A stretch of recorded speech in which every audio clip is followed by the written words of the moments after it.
up, ladies and gentlemen? I'm here on the show, and I'm here to do a news video here. We're talking about NFL and MLB in this video. I'll talk about wrestling news and the recap after I'm done talking about NC State and Memphis and their bowl game. I'll do wrestling news and then let's talk about some NFL. So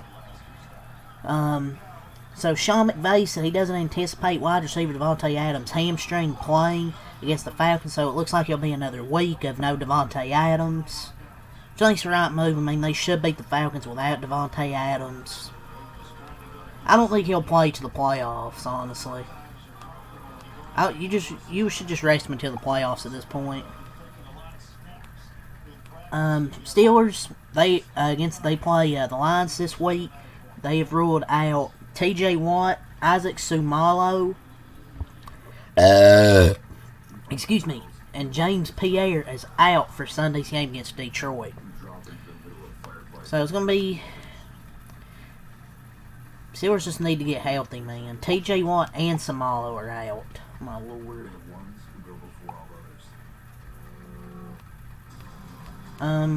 So, per the NFL... Seahawks linebacker Derek Hall has been suspended for one game for an act of unnecessary roughness and unsportsmanlike conduct during Thursday's game against Los Angeles Rams. During the first quarter, he unnecessarily stepped on the leg of Rams guard Kevin Dodson at the end of the play while he was on the ground. He will be eligible to return for the Seahawks to the active roster on Monday, December 29, following their game against the Carolina Panthers on December 28. So, yeah, he unnecessarily stepped on his leg, and you saw the footage that the no penalty on this play was called. Somehow there was no penalty called by the official. Shocking, I know.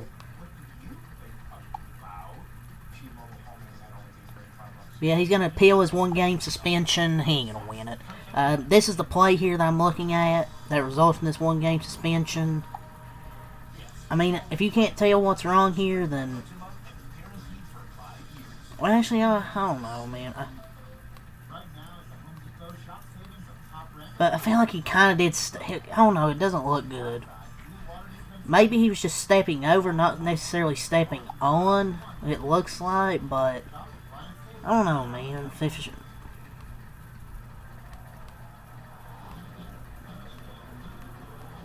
Maybe it looked like it was on purpose. I don't know.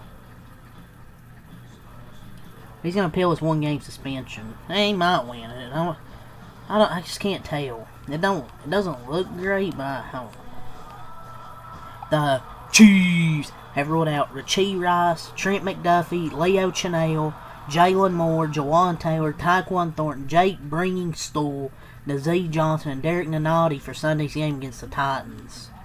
Now I see Mahomes is on injured reserve. You see towards ACL. Vikings head coach Kevin O'Connell announced they will place offensive tackle Christian Darrisaw on injured reserve. His season's over. So Travis Kelce talked about his future. He said, "I'd rather keep the focus on this team right now. All the conversations I have with the team moving forward. Be with them. It's a unique time in my life. I've got 3 games left and I know when the season ends." So yeah, there's that. Jets head coach Aaron Glenn told reporters that wide receiver Garrett Wilson, who has had a knee injury, will not play again this season. The Titans are projected to have over $100 million in salary cap space in 2026, the most in the NFL. They better get Cam Ward some weapons then.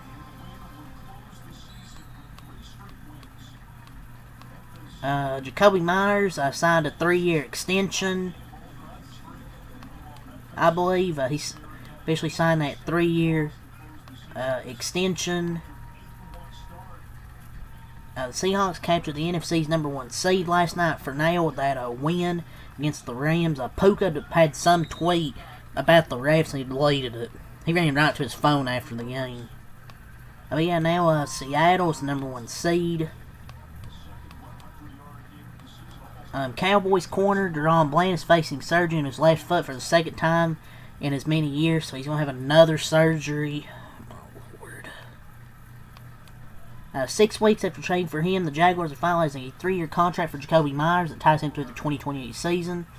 Had 27 catches, 355 yards, and 3 touchdowns. Since they acquired him, it'll be a 3-year, $60 million deal with $40 million guaranteed in this deal.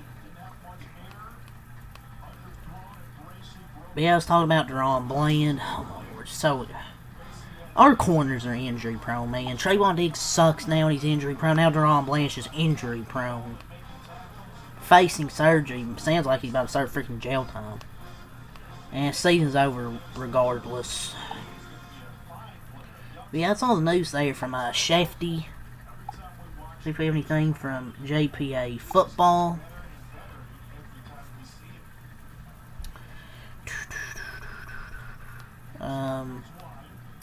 So Rams receiver Puka Nacua has been fined $25,000 for the comments he made about the officials. I mean, the officials aren't great, obviously. Like, he's maybe not wrong about the officials, but it just comes off as just immature and salty after you lose a game. Just saying. It just comes off as you being ass hurt after you lost a game. I mean, $25,000 is probably nothing to him, so it probably doesn't matter. It's probably just more of a money grab for the NFL. I mean, the refs suck, but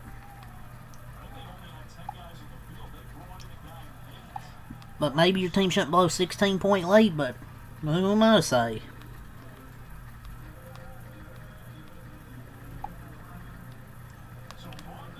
Yeah, that's that $25,000 fine for Puka. It's really all from JPA, that little thing right there. Rappaport, let's see what we got from Rappaport. We already talked about Sean McVay. The Bills hosted veteran edge Matthew Judon today, and they intend to sign him to their practice squad, so it looks like he's going to be a Buffalo Bill. The Falcons officially listed Drake London as questionable, but Coach Raheem Morris said he expects him to return versus the Cardinals, so Drake London will be back. Clemson standout Peter Woods, a likely high first-round pick, has made his intention to declare for the NFL draft, so there you go, some NFL draft news. No game stats for Christian Benford, who will play this week. They ruled out Jordan Phillips, Matt Prater, and Chase Lunt, the Bills have. I think that is probably it for NFL. Alright, so we do actually have some MLB news. We actually had a few trades today. Way more trades than I expected. I believe we had like 2 or 3 trades, if I'm not mistaken. So we had a lot of trades today. The first news that dropped last night, Jeff Passan, Feinstein was first on the news. Right-hander Michael King and the San Diego Padres are in agreement on a 3-year, $75 million contract.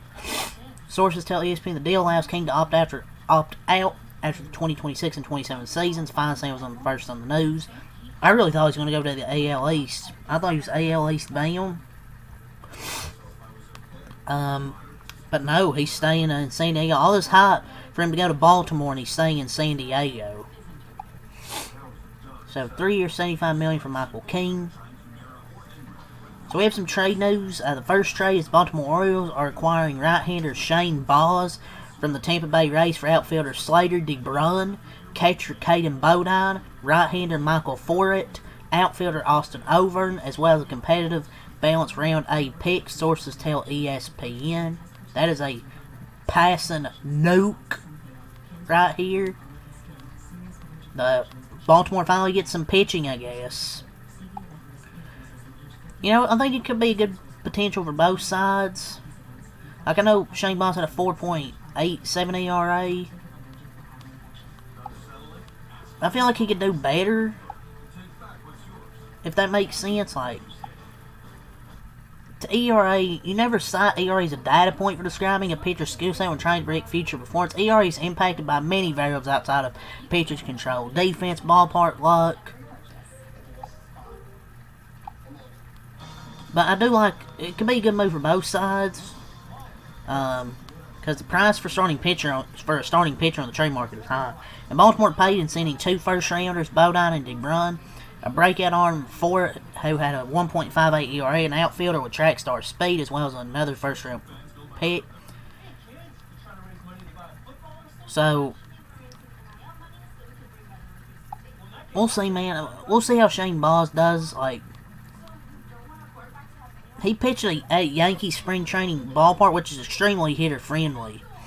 Like, he had a 3.8 ERA, I think, outside of that. So, we'll see, man, how the trade works for these two teams. There was a three-way trade. Pause. Pittsburgh, Houston, and Tampa Bay had a deal that is officially done. Sources tell ESPN the Pirates get second baseman Brandon Lau, left-handed pitcher Mason Montgomery, and outfielder Jake Mangum. The Rays get outfielder Jacob Melton and right-handed pitcher Anderson Brito, and the Astros get right-handed pitcher Mike Burrows. So the Pirates, they get impact back with Lau, relief pitcher with premium stuff in Montgomery, and a plus outfielder Mangum defensively.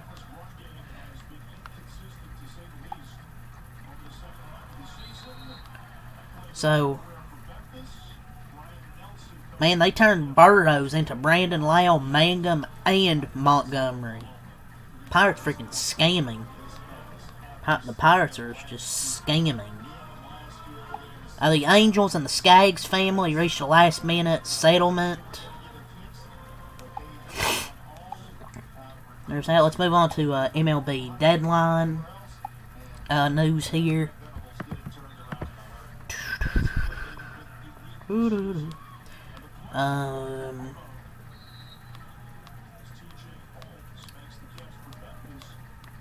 Padres have agreed to terms of free agent infielder Jose Miranda on a minor league contract. Oh, man.